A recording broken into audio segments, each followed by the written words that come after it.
الحمد لله الأكرم الذي خلق الإنسان كرما وعلمه من البيان ما لم يعلم فسبحان الذي لا يحصى امتنانه باللسان ولا بالقلم ونشهد أن لا إله إلا الله وحده لا شريك له ونشهد أن سيدنا إيماننا قدوتنا حبيبنا طبيبنا وطبيب روحنا محمد الذي أرسله بالحق بشيرا ونذيرا وداعيا إلى الله بإذنه وسراجا وقمرا منيرا فقد قال الله تعالى في كلامه المجيد وفي فرقانه الحميد সবাই পড়ুন আউযু বিল্লাহি মিনাশ শাইতানির রাজীম বিসমিল্লাহির রাহমানির রাহিম ইয়া আইয়ুহাল্লাযীনা আমানু كتب عليكم الصيام كما كتب على الذين من قبلكم لعلكم تتقون صدقت يا رب العالمين قال النبي صلى الله عليه وسلم الصيام والقرآن يشفعان للعبد يوم القيامة أو كما قال عليه الصلاة والسلام معزز محترم ওজালায়ে জাম সম্মানিত উপস্থিতি সকলের প্রতি আমারও সশ্রদ্ধ সালাম আসসালামু আলাইকুম ওয়া রাহমাতুল্লাহি তাআলা ওয়া বারাকাতুহু সর্বপ্রথম সেই বিশ্ব নিয়ন্তা আল্লাহ সুবহানাহু ওয়া তাআলার শুকরগুজার করছি যে মহান আল্লাহ রাব্বুল আলামিন আমাদেরকে দয়া করে মায়া করে মহব্বত করে ভালোবেসে সুস্থ রেখে নিরাপদে রেখে পবিত্র মাহে রমজানে একটি জুমায় হাজির হওয়ার তৌফিক দান করেছেন সেই মহান রবের শুকর করছি সকলে জবান করে জোরে সরে বলছি আলহামদুলিল্লাহ আরেকটু আওয়াজ দিয়ে বলুন আলহামদুলিল্লাহ পাশাপাশি বিশ্ব মানবতার মুক্তির দিশারি মুক্তির দূত মুহাম্মদ আরবি মামিনার নয়নের মণি হাবিবুনা তবিবুনা সাহাতুনা তবিবু কুলুবিনা তবিবু আরওয়াহিনা মুহাম্মদুর রাসূলুল্লাহ সাল্লাল্লাহু আলাইহি ওয়াসাল্লাম সম্মানিত উপস্থিতি আমি আপনাদের সম্মুখে কোরআনুল কারীমের সূরা আল বাকারা থেকে 183 নম্বর আয়াতে কারিমা তেলাওয়াত করছি এবং হুজুর সাল্লাল্লাহু আলাইহি সাল্লামের অসংখ্য হাদিসের মাঝ থেকে একখানা হাদিসই তেলাওয়াত করেছি এর সহজ অর্থের মাধ্যম দিয়ে আলোচনা শুরু করব ইনশাআল্লাহ আপনারা যারা বাইরে আছেন ঘরের ভিতরে এখনো জায়গা আছে মেহেরবানি করে ঘরের ভিতরে আসুন আর সকলে একটু কালেমা পড়ুন লা ইলাহা ইল্লাল্লাহ ভিতরে আসুন কাতার পুরে করে বসুন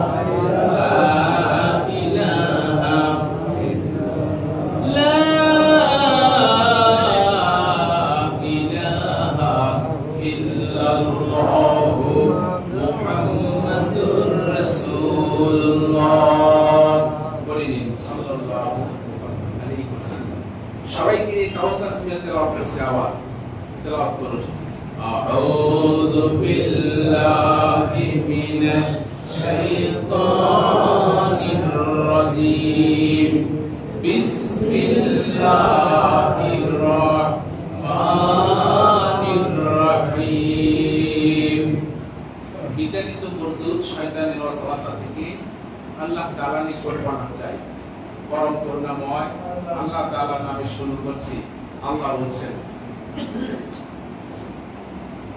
ইয়া আইয়ুহাল্লাযীনা আমানু, আল্লাহ বলছেন ওহে যারা ঈমান এনেছো। আপনারা সকলে ঈমান আনছেন না? আপনাদের কি বলতেছেন? ওহে যারা ঈমান এনেছো, কুতিবা আলাইকুমুস সিয়াম, তোমাদের উপরে রমজানের রোজাগুলো ফরজ করে দেয়া হয়েছে, লিখিত করে দেয়া হয়েছে। কামা কুতিবা আলাল্লাযিনা মিন ক্বাবলিকুম, যেমন ভাবে ফরজ করে দেওয়া হয়েছিল পূর্ববর্তী নবী এবং তার উম্মতের উপরে। লাআল্লাকুম তাত্তাকুন, যাতে করে তোমরা পরহেজগার হতে পারো। ইসলাম আয়াতে কারিমা সহজ হাদিসের অর্থ বলছি। ওয়ালান নবী সাল্লাল্লাহু আলাইহি ওয়াসাল্লাম, প্রিয় নবীজি বলেছেন, আসিয়ামু ওয়াল কুরআনু, সিয়াম তথা রোজা সমূহ, কোরআন বলতে মহাগ্রন্থ আল কোরআন, ইয়াশফাআনি, সুপারিশ করবে, লিল আবদি, তার বান্দার জন্য, ইয়াউমাল কিয়ামা, কিয়ামতের দিবসে। বলেন সুবহানাল্লাহ।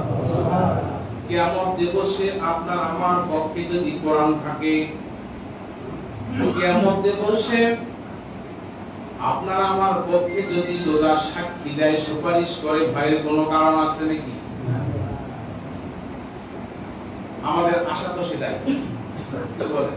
আমাদের সকলের আশা কি তাই না, যে আমরা যেন চির সুখময় যে স্থান, সেই স্থানে পৌঁছাতে পারি, এটা আমাদের সবার আশা। কথা ঠিক কিনা? সেই জায়গায় যেন পৌঁছাতে পারি, দুনিয়ার কেউ সেখানে গিয়ে আমার পক্ষে সুপারিশ করতে পারবে না, কেউ পারবে না।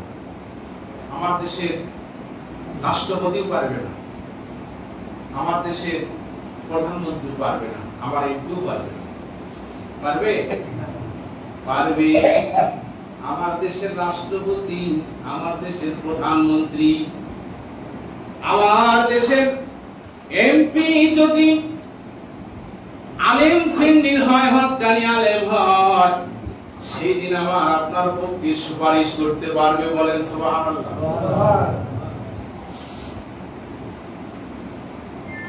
আল আম্বিয়া সুম্মাল উলামা সুম্মাশ শুহাদা, তিন শ্রেণীর ব্যক্তি সেই দিন সুপারিশ করতে পারবে, আল্লাহর অনুমতি করবে। এক নম্বর হলো আম্বিয়া যারা, নবীগণ। দুই নম্বর হলো শহীদ যারা। তিন নম্বর হলো আলেমে হক্কানি যারা।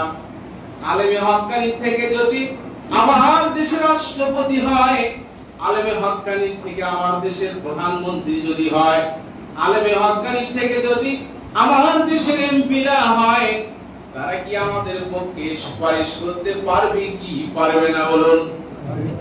আর আপনার আমার কাছেই হলো পরকালে এই মাতাব্বরেরা, এই দায়িত্বশীল লোকগুলো যেন পরকালে আমার পক্ষে হয়ে কাজ করতে পারে, সেই জন্যই আমরা তাদেরকে ভোট দেই।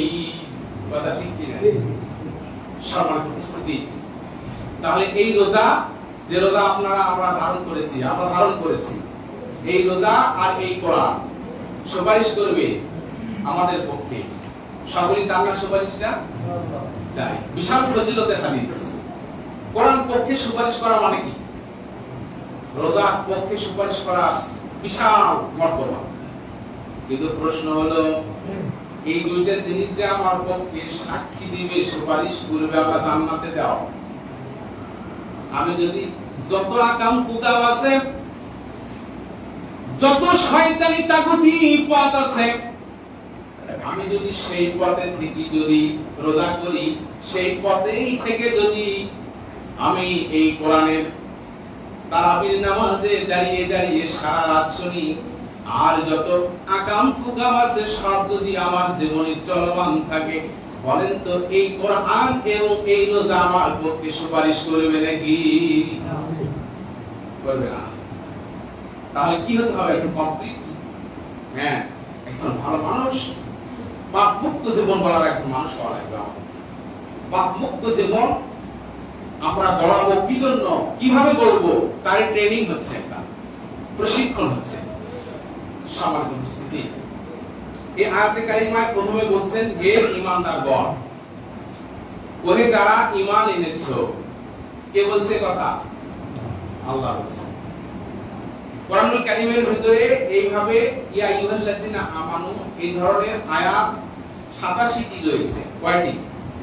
৮৭ জায়গায় এই আইয়ুহাল্লাযিনা আমানু কথাটি আছে। ইয়া আইয়ুহাল্লাযিনা আমানু বলে ডাকছেন কে? আল্লাহ। আপনি সাড়া দেবেন কি বলে? যে লাব্বাইক আল্লাহ, নাকি? স্যার যদি ক্লাসে ডাকে আব্দুল করিম, আমরা কি বলি? জি স্যার, উপস্থিত যাবে। কি বলি? কেউ যদি কাউকে ডাকে আমরা সারা দেই সেইভাবে, বাবা কেন ডাকছেন, আম্মু কেন ডাকতেছেন, বড় ভাই কি জন্য ডাকতেছেন, বলি না? আল্লাহ ডাকছে আপনাকে, আপনি সারা দেবেন কিভাবে? লাব্বাইক বলে না। আল্লাহ কোরআনে আরেক জায়গায় বলছেন, বান্দা তোমাকে আমি ঈমানদার বলে ডাকছি, আমার ডাকে তোমাকে সাড়া দিতে হবে কিভাবে, এটা আমি কোরআনে দিয়েছি। আল্লাহ বলছেন, ওয়া ইযা কুরিয়াল কুরআনু ফাসতামিউ ওয়ানসিতু লাআল্লাকুম তুরহামুন। আল্লাহু আকবার। আল্লাহ বলছেন, বান্দা হে, যখন তোমাকে আমি ঈমানদার বলে ডাক দিয়েছি, তখন তোমার কাজ হলো আমার এই কোরআন যদি কেউ তেলাওয়াত করে, এই কোরআন যদি কেউ তাফসীর করে, এই কোরআন থেকে কেউ যদি কোনো কিছু তোমাকে গ্রহণ করতে বলে, তুমি মনোযোগ দিয়ে প্রথম শ্রবণ করবে, বলেন সুবহানাল্লাহ। এরপরে এই কোরআন মেনে নেওয়ার ব্যাপারে ওয়ানসিতু একেবারে চুপ হয়ে যাবে, কি বা কেন কোনো প্রশ্ন তুমি তুলবা না। এটা হলো সারা দাও। মনোযোগ সহকারে শুনতে হবে। মনোযোগ সহকারে শোনার অর্থ কি? গরু শোনে না? ডান বাম বললে গরু সেই ডান বাম নেয় না? নেয় কি নেয় না? গরু শোনা আর মানুষের শোনা কি এক নয়, কিন্তু ভালো করে বলছেন। গরুর শোনা, চতুষ্পদ প্রাণীর শোনা আর মানুষের শ্রবণ করা শক্তি একরকম। গরু শুনছে, ডান বাম বলছেন, মানছে, আর কিছু করতে হবে এমনটা দায়িত্ব নেই, আছে কি? কিন্তু মানুষ, আমরা শুনবো, আমাকে আরো কিছু করতে হবে। এই শোনার পর, এই শুনে আমাকে আরো কিছু করা লাগবে। কথা কি বুঝতেছেন আমার? এরপরে ওয়ানসিতু নীরব থাকতে হবে, মানে মেনে নিতে হবে। কি বা কেন প্রশ্ন তোলা যাবে না। আপনি যদি প্রশ্ন উঠান, রোজা করে কি হবে? অনেক আল্লাহর বান্দা আছে বলে, রোজা করে কি হবে?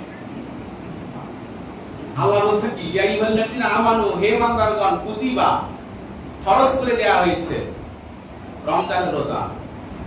আপনি বলতেছেন রোজা করে কি হবে?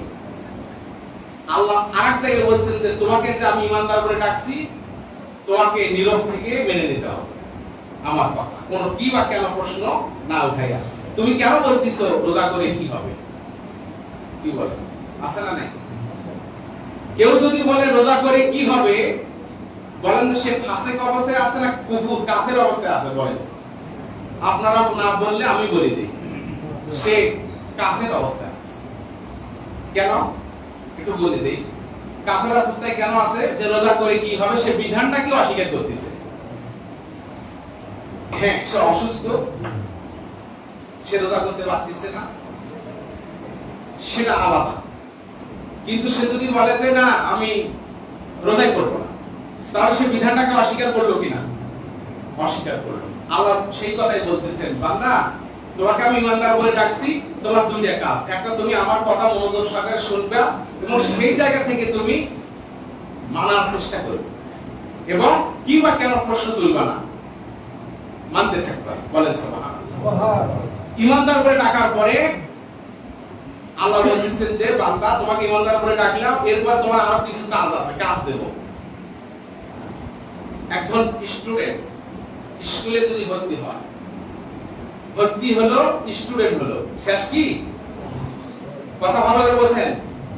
ভর্তি হলো, স্কুলের স্টুডেন্ট হয়ে গেল, ছাত্র হয়ে গেল, কাজ শেষ না। কি করতে হবে? নিয়মিত ক্লাস করতে হবে, তাকে পরীক্ষা দিতে হবে। পরীক্ষা দিয়ে যদি সে ভালো ফলাফল করে, তাহলে সে এখন ছাত্র হবে। কি কথা ঠিক কি? আমরা পীর সাহেবদের কাছে মুরিদ হই, তাই না? পীরের কাছে মুরিদ হই। পীরের কাছে মুরিদ হয়ে যদি পীর সাহেব প্রথম তাকে সবক দেয়, এই সবক নিয়ে যদি সে চুপ করে বসে থাকে, বলেন তো সে পীরের মুরিদ থাকলো? অনেকগুলো সবক আছে, সেই সবকগুলো তাকে পাস করতে হবে। যদি পাস করে তখন সে পীরের মুরিদ হলো। কি বলে?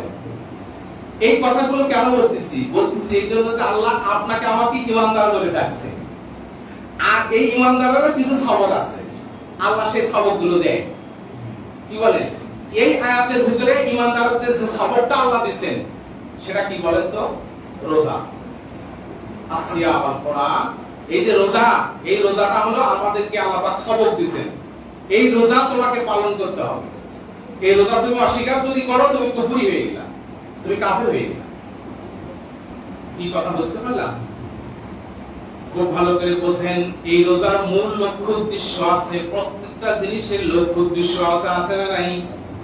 মানুষ সৃষ্টির উদ্দেশ্য আছে। আল্লাহ বলেছেন ওয়া খালাকতুল জিন্না ওয়াল ইনসা ইল্লা লিয়াবুদুন, আমি মানুষ এবং জিনকে সৃষ্টি করেছি আমার ইবাদতের জন্য। কি বলে? ইবাদত করার জন্য আপনাকে আমাকে সৃষ্টি করেছে আল্লাহ। আমি যদি আল্লাহর ইবাদত না করি, বলেন তো আমার দ্বারা, আমার সৃষ্টির দ্বারা আল্লাহর উদ্দেশ্য আমি পূরণ করতে পারছি নাকি? আমি ব্যর্থ হয়েছি কিনা বলুন?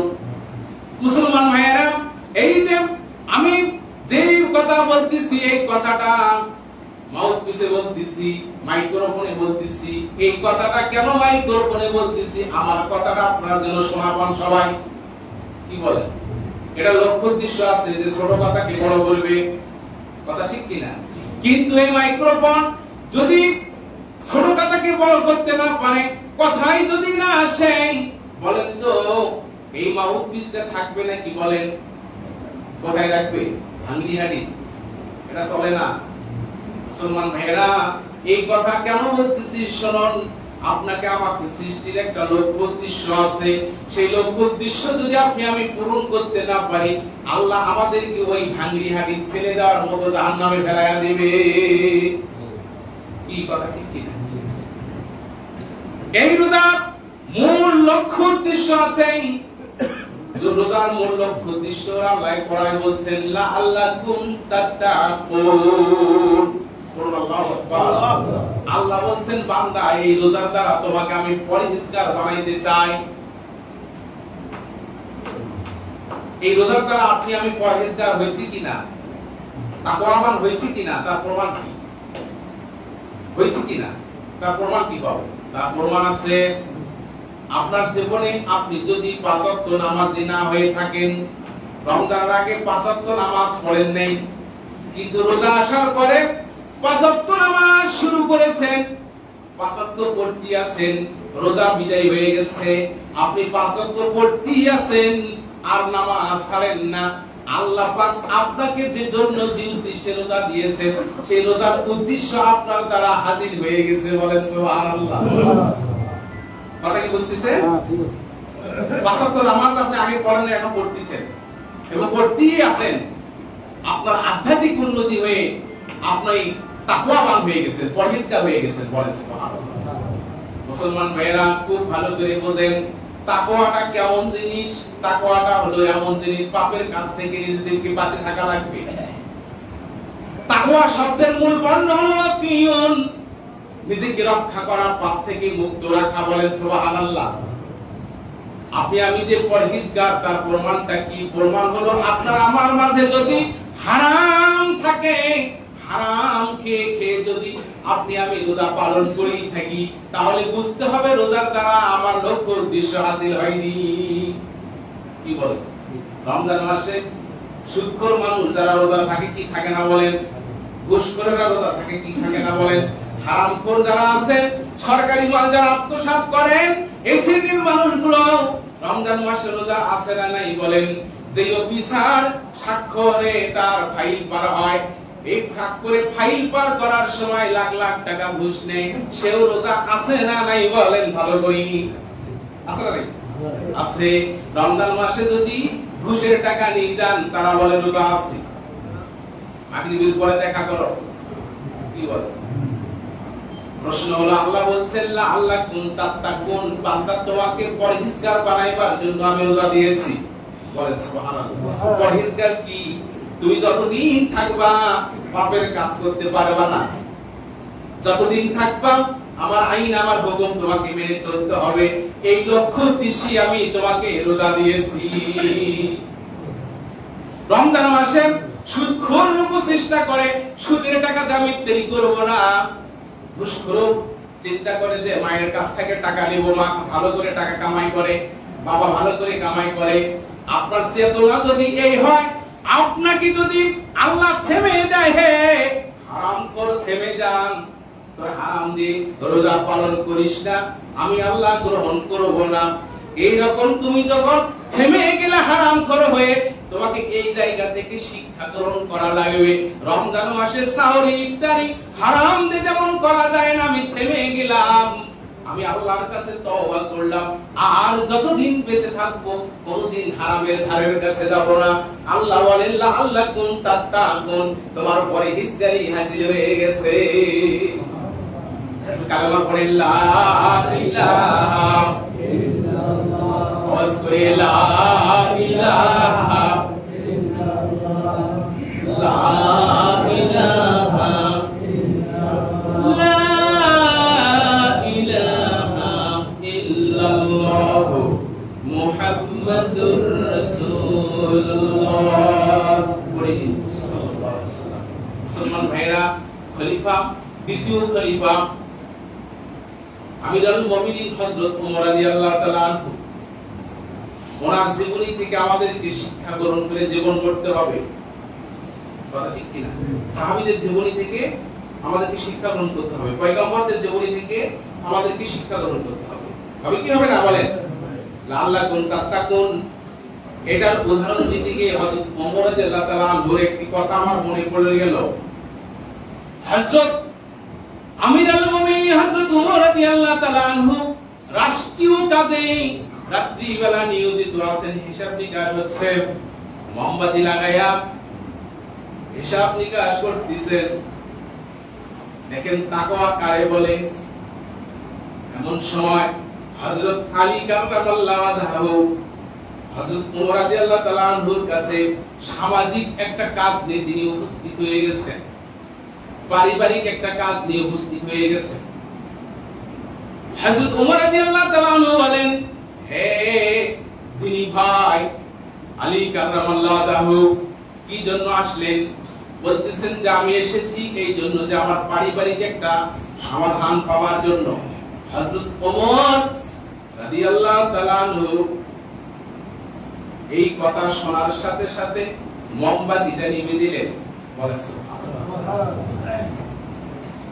হযরত আলী কাররামাল্লাহু ওয়াজহাহু বলেন, ইয়া আমিরুল মুমিনিন, অন্ধকারের ভিতরে দুইজন থাকবো, এটা কি আলাপ হবে নাকি?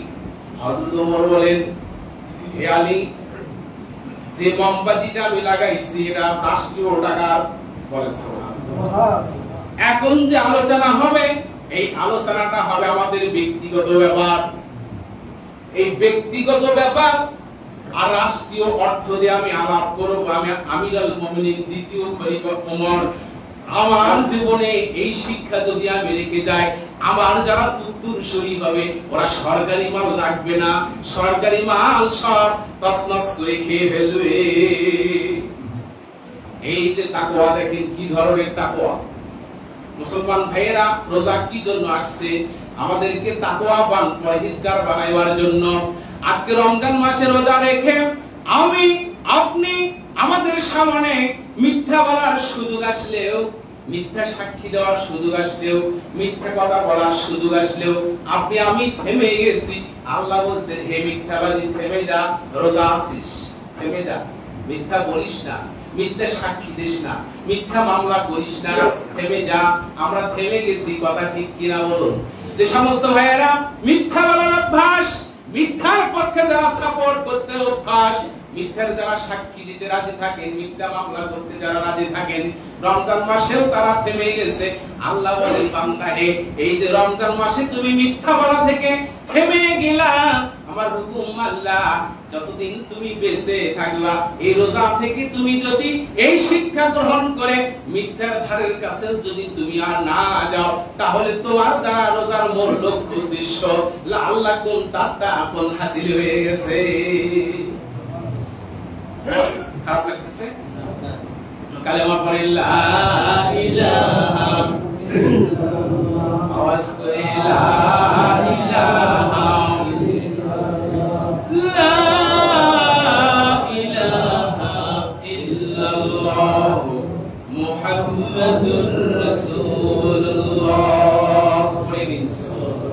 খলিফা আবু বকর সিদ্দিক রাদিয়াল্লাহু তাআলা আনহু তাকওয়ার একটি কথা বলতে চাচ্ছি, শুনুন।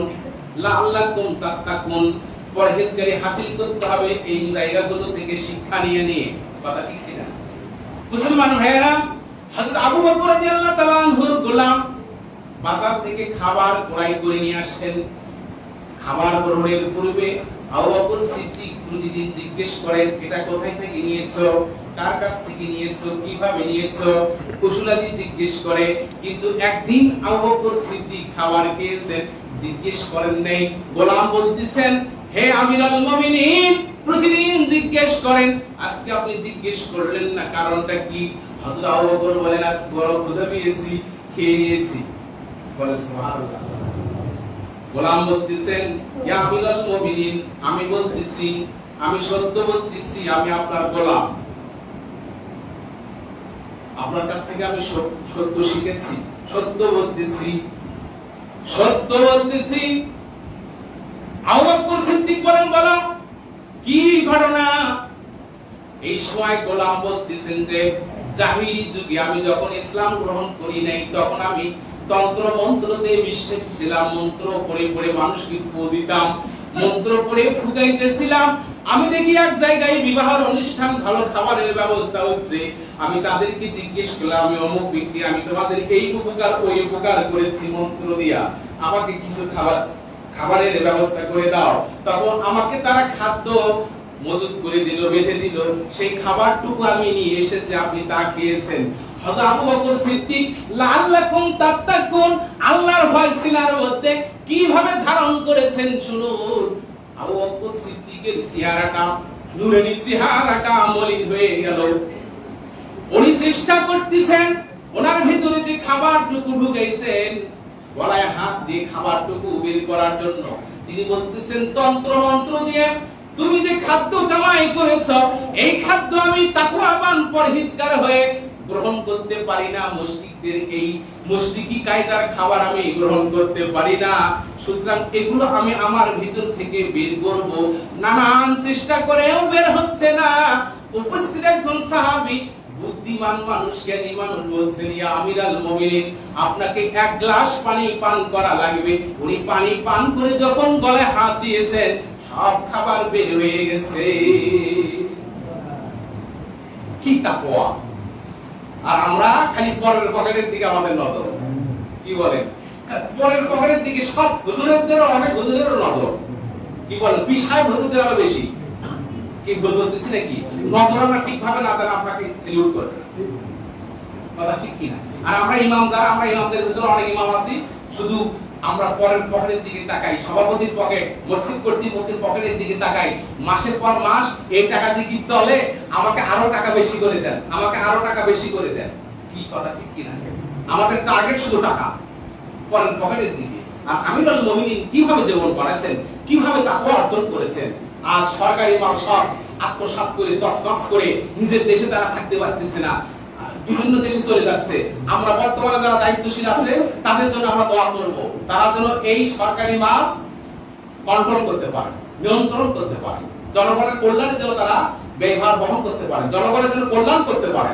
জনগণের যদি তারা কল্যাণ করতে পারেন, তারা এই পার্লামেন্টে আল্লাহ তাদেরকে রাখবে। যদি জনগণের কল্যাণ না করতে পারেন, কাউকে রাখবে না।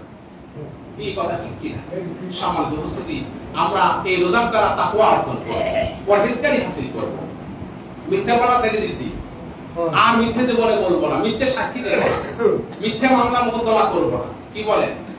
এমন জায়গায় সীমানার খুঁড়ি কোথা আছে, গালা আছে, সীমানার খুঁড়ি সেখানেই থাকবে। রাত্রিবেলা অন্ধকারে গিয়ে আমার মন এক জায়গায় গালবো না। কি কথা ঠিক কি না? সীমানা নড়চড় করব না, আর নড়চড় করব না। যদি করে লাল্লাকুম তাত্তাকুন, রোজার দ্বারা আপনার পরহেজগারি হাসিল হয়। আর আল্লাহর নবী বলেছেন যারা সীমানা নড়চড় করে তারা জাহান্নামী। বলেন নাউযুবিল্লাহ মিন যালিক। আর পরের সম্পদের দিকে শুধু নজর দিয়ে পরের জমি নেওয়ার ব্যবস্থা করবেন না। এই একটা করে এক হাতের জন্য জাহান্নামে যাওয়ার মতো দরকার নেই, আছে নাকি? এরপর শুনুন, রোজা আছে, আল্লাহ বলছেন হে গীবতকারী থেমে যা। গীবত করা তোর অভ্যাস, গীবত না করলে তোর পেটের ভাত হজম হয় না, থেমে যা। রোজা আছিস, রোজা অবস্থায় আমরা অনেকেই আছি, সামনে কোনো গীবতের কোনো কিছু আসলে আমরা পাশ কাটি অথবা তার প্রশংসা সাইড তুলি। যে লোকটা গীবত করছে ওই লোকটা প্রশংসার সাইড তুলে, ভালো একটা সাইড তুলে গীবতকে বন্ধ করে দেয় ইসলামী বিধান। কথা ঠিক কি না? মুসলমান ভাইয়েরা, গীবত খুব মারাত্মক অপরাধ। রমজান মাসের রোজা থেকে যেমন আমরা গীবত করতে পারছি না, আজীবন যতদিন আল্লাহ বেঁচে রাখবে গীবতের ধারের কাছেও যাব না। এই পণ যারা করতে পারছেন, গীবত এড়াইতে পারছেন, চুগলখড়ি এড়াইতে পারছেন, লাল্লাকুম তাত্তাকুন, পরহেজগারি সে পেয়ে গেছেন। বলেন সুবহানাল্লাহ। আল্লাহর নবী জনাবে মুহাম্মদুর রাসূলুল্লাহ সাল্লাল্লাহু আলাইহি ওয়াসাল্লাম, নবীজির সহধর্মিণী, তার নাম সুফিয়া রাদিয়াল্লাহু তাআলা আনহা। উনি ইসলাম গ্রহণের পূর্বে ইহুদি ছিলেন। কি ছিলেন? ইহুদি। এবং ধনাঢ্য মহিলা, অনেক ধন সম্পদের মালিক ছিলেন। তো আল্লাহ নবী তাকে বিবাহ করেছেন। আকারের দিক দিয়ে একটু খাটো, আকৃতির দিক দিয়ে একটু খাটো। হযরত আয়েশা সিদ্দিকা রাদিয়াল্লাহু তাআলা আনহা বলছেন, ইয়া রাসূলুল্লাহ, মানুষ এত খাটো হয়? এই কথা বলার সাথে সাথে আল্লাহর নবী নূরের চেহারা একদম মলিন হয়ে গেছে, কালো হয়ে গেছে। আয়েশা সিদ্দিকা বলে, ইয়া রাসূলুল্লাহ, কি বললেন আপনার এরকম চেহারা হয়ে গেল?